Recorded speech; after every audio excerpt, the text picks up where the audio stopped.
नमस्कार मु सुमंत कुमार महांत चाष दुनिया यूट्यूब चैनल को आपण मानकु स्वागत। चाष दुनिया एक कृषिभित्तिक चैनल एवं कृषि संबंधी विवरणी चाष दुनिया परामर्श करिथाय। वर्तमान आज आम पहुँचीचु एक कुबी फील्ड रे जहाँ कुबी चाषी सहित भेटिबा एवं किछि अवगत हेबा एवं तांको ठारू परामर्श मध्य नेबा। आसंतु भेटिबा कुबी चाषी को।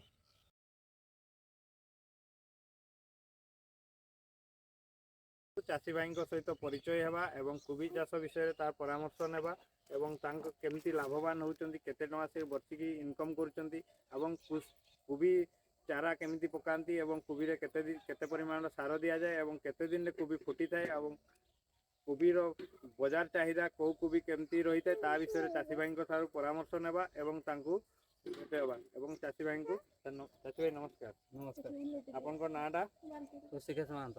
आपनकर ग्राम गाँडा अमणी जिला केमझर केन्दुझर।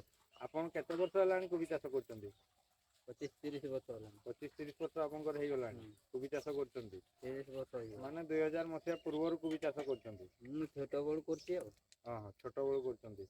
आउ कुबी चाष आपन हाइब्रिड आगु करथिले ना देसी बिहन आगु थिला? आगु देसी थिला, एबे हाइब्रिड आसीछि। हां आपन वर्तमान को कुबीडा बेसी भलो होउछि? को कुबी माने बिहनडा भलो? 15-22 लगाउथुनु बेसी। 15-22 को कंपनी सेटा? बंधाटा रोल बॉल बंदौथुनु हेता बड़ बंधा बेसी चलतिला। आ छाड़ी करी ना फुलटा लगा हो, फुलटा चलतिला, फुल बंधा मिक्सिंग लगा होती ना मिक्सिंग। आपन सेफल 15-22 करथिले, रॉयल बॉल करथिले बंधारो, रॉयल बॉल चलतिला। आउ आपन को गोटे परामर्श चाषी मान को देई परिबे कि माने जो चारा पकेबा मुंजी कुबी मुंजी पकेबा ठारू रोपण एवं सार केमिति दिया जाय ता विषय रे टिके कहंतु। केते दिन रे आपन चाराटा रुहंती? मु 15 रु 20 भितरे चारा रुई दियन। हां रुहंती 20। आउ सार केते 25 दिन हे जाय। 25 दिन रे 25 दिन रुई सर 25 दिन हे जाय। 25 दिन रे रोइले मध्य किछि ने आपन चाराटी 25 दिन मध्य रे रुई देबे। तापरे आपन सार केते दिन रे दियंती? 8 दिन रे सार दे दियंती। रुई सारी के 8 दिन रे सार थरे दे। रुई सारी के 8 दिन रे दियंती। उडा केबे टेकंती? उडा से 27-28 दिन रे। हां आपन मान को चासी भाई मान को जणे दउची आपन माने चाराटी बड़ होई गला परे 20 रु 25 दिन मध्य रे रुई देबे एवं 8 दिन रे थरे सार दे देबे। सार दे देला परे आपन हुळा केते दिन रे टेकंती? 28 दिन रे हुळा टेकी देबे। तापरे कुबी केते दिन मध्य रे आपन को रेडी हे जाउची? बिना जानी एटा तो लगे चूड़ा 60 दिन हेई नै।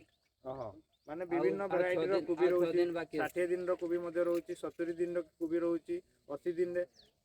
कुबी एक्चुअली लगेबा टाइम केते? वर्षा दिन रे हे परिबो कि शीत दिन रे हे परिबो?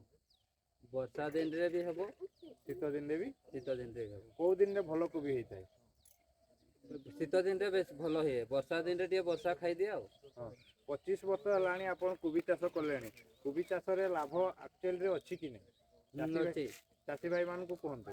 लाभ अछि। लाभ अछि। हां वर्षी की आपन केते कुबी लगै थांती? 4000 कुबी लगै थांती। 4000 कुबी गोटे कुबी केते लखाय पीस बिकी थांती? 40, 50, 60, 50-60 लखाय बिकती। वर्तमान मार्केट साड़ियाट रे भलो हे। साड़िया माने वर्षा दिने। वर्षा दिने कुबी चाष करले आपन बढ़िया लाभ पाई परिबे से तो कहउचंती। 40-50 टका लखाय। बाकी जत्न टिके दरकार, बहुत परिश्रम दरकार। अधे रहइबो 2000 लगेले 1000 रहइबो, 1000 पड़िबो। 1000 गछ मरि भी जाउची। आपन कोनसी 50 अडार मेडिसिन यूज करनांती? करा हे जे काम देने वर्षा दिने। कुबी चाष रे आपनकर साधारणतः लागुतबा रोग एवं किंबा कोनसी पत्र सुखी जाउतबा ताहा लक्षण आपन मानकु कुबी क्षेत्र रे अछि वर्तमान ताकू देखौची। देखंतु पत्र रे आपनकर साधारणतः रोग सुखी जाईची, पत्र पची जाउची किंबा टिप टिक दाग सब होउची जेंति ए टाइप रो आपनको एहा कुबी चाष रे मुख्यतः देखा जाय थाए। एहारो निराकरण होउची आपन माने 15 लीटर पानी रे टिबोकुनाजल 30 ml किंबा कार्बोडाइजिम मानकोजेब 30 ग्राम नेई की 5 दिन ड्यूरेशन रे आपन स्प्रे कर दियंतु 2 थर 15 लीटर लेखाय पानी नेई की आपनकर निहाती निराकरण हेई परिबो एवं एहा ही तार उपचार।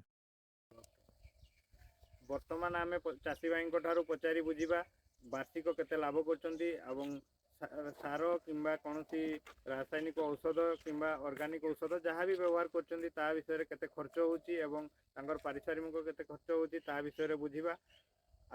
ଆପଣ ବର୍ଷରେ 4000 ଗଛ ଲଗାଉଛନ୍ତି, ଗୋଟେ ପିସ୍ କେତେ ଲେଖାଏଁ ବିକୁଛନ୍ତି? 40 ପିସ୍ ବିକୁଛନ୍ତି, କିନ୍ତୁ 4000 ଗଛରୁ ମରେ କି ଗଛ କି ମରେ ନାହିଁ? ହଁ କମ୍ ମରେ ଆଉ। କମ୍ ମରିଥାଏ। ଯଦି ଗୋଟେ ପିସ୍କୁ କେତେ ଲେଖାଏଁ ବିକନ୍ତି? 40 ଟଙ୍କା ଲେଖାଏଁ ବିକନ୍ତି। ଯଦି 4000 ଗଛ ଲଗାଉଛନ୍ତି 40 ଟଙ୍କା ଲେଖାଏଁ ବିକିଲେ 4000 ଗଛରେ ହେଉଛି 1,60,000। ବର୍ଷରେ କେତେ ଖର୍ଚ୍ଚ ହେଉଛି କେତେ? ଆପଣ 1000 ଗଛରେ କେତେ ଖର୍ଚ୍ଚ ହେଇଥାଏ? ସାର ବି କେତେ ଆଣିଥାନ୍ତି? ଆପଣ ବାର୍ଷିକ ହିସାବରେ କୁହନ୍ତୁ। 10,000 ଟଙ୍କା ସାର ଆଣିଥାନ୍ତି। ମେଡ଼ିସିନ୍ 5,000 ଟଙ୍କା। 5,000 ଟଙ୍କା, 15,000 ଟଙ୍କା ଖର୍ଚ୍ଚ ହେଉଛି। ମଞ୍ଜି 4 ପକେଟ୍, ଗୋଟେ ପକେଟ୍ କେତେ ଲେଖାଏଁ ପଡ଼େ? 600 ଲେଖାଏଁ, 700 ଲେଖାଏଁ ପଡ଼ିଥାଏ। 4 ପକେଟ୍ ମାନେ 700, 2,800 ଟଙ୍କା। ଆପଣ 5,000 ଟଙ୍କା ମେଡ଼ିସିନରେ ଖର୍ଚ୍ଚ କରୁଛନ୍ତି, ସାରରେ ଆପଣ 10,000 ଟଙ୍କା ଖର୍ଚ୍ଚ କରୁଛନ୍ତି, ପୁଣି ମଞ୍ଜି ଯେଉଁ ବିହନ ଆଣୁଛନ୍ତି ତାହା 2,700, 2,800 ଟଙ୍କା ଲାଗିଯାଉଛି। ଆପଣ ନିଜେ ପରିଶ୍ରମ କରନ୍ତି କିମ୍ବା ଲୋକ ସାହାଯ୍ୟରେ କରିଥାନ୍ତି? ଲୋକ ବି ଲାଗନ୍ତି, ନିଜେ ବି କରନ୍ତି। ଲୋକ ବି ଲାଗନ୍ତି, ନିଜେ ବି କରନ୍ତି। ସେଇ ବାବଦରେ ଆପଣ ଯାହାହେଲେ ବି ନିଜେ ପରିଶ୍ରମ କରୁଛନ୍ତି, ସେଟା ବି ତ ଆପଣଙ୍କର ମୂଲ୍ୟ ଗୋଟେ ଦେଉଛନ୍ତି, ସମୟ ଦେଉଛନ୍ତି, ସେଟା ବି ଗୋଟେ କାଉଣ୍ଟରେ ଯିବ। ତଥାପି ଆପଣଙ୍କର କେତେ ହାରାହାରି ବଞ୍ଚିଥାଏ? 1,60,000ରୁ ଯଦି ଆପଣ ନିଜେ ଖଟିଲେ ପୁରା ବଞ୍ଚେ। ପୁରା ବଞ୍ଚିଥାଏ। 20,000 ଯଦି ଖାଲି 30,000 ଟଙ୍କା ସାର ଯଦି ଖର୍ଚ୍ଚ ହୁଏ ଯାହା ଆଉ ମେଡ଼ିସିନ୍ ଖର୍ଚ୍ଚ ହୁଏ। ମେଡ଼ିସିନ୍ ଖର୍ଚ୍ଚ ହେଇଥାଏ। ଯଦି 20,000 ବି ଆପଣଙ୍କର ଖର୍ଚ୍ଚରେ ଯାଉଛି, 1,60,000ରୁ ଆପଣଙ୍କର ବଞ୍ଚୁଛି କେତେ? 1,40,000।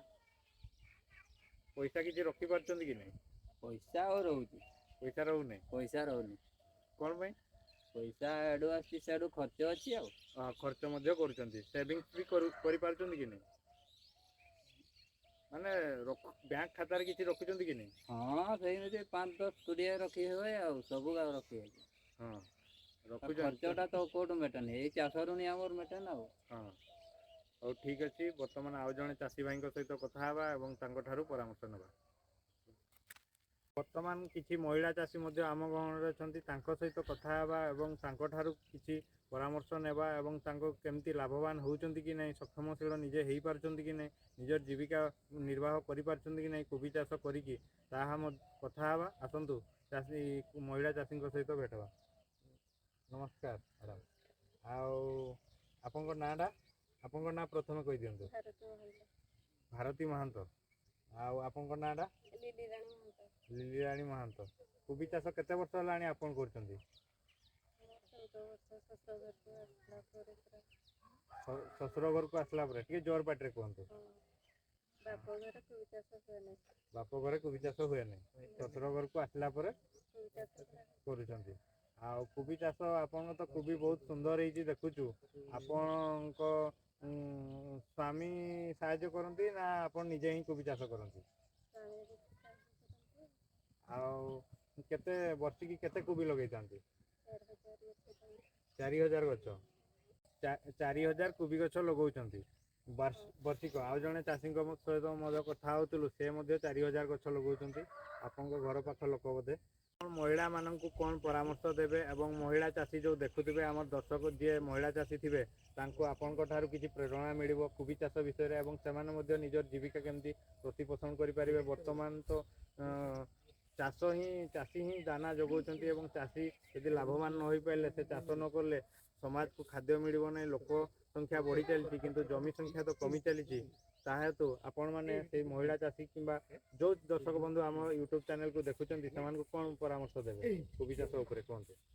କୋବି ଚାଷ ଆମେ ପ୍ରଥମରେ ଚାରା ପକେଇକରି 20 ଦିନରେ ରୋଇବା, 2 ମାସରେ ବିକ୍ରି ହେଇପାରିବ। ମାନେ 2 ମାସରେ ଯଦି ଆମେ 10,000 ଟଙ୍କା ବିନିଯୋଗ କଲୁ, ଆମେ 50,000 ଟଙ୍କା 10,000 ଗଛରେ ପାଇଯିବା।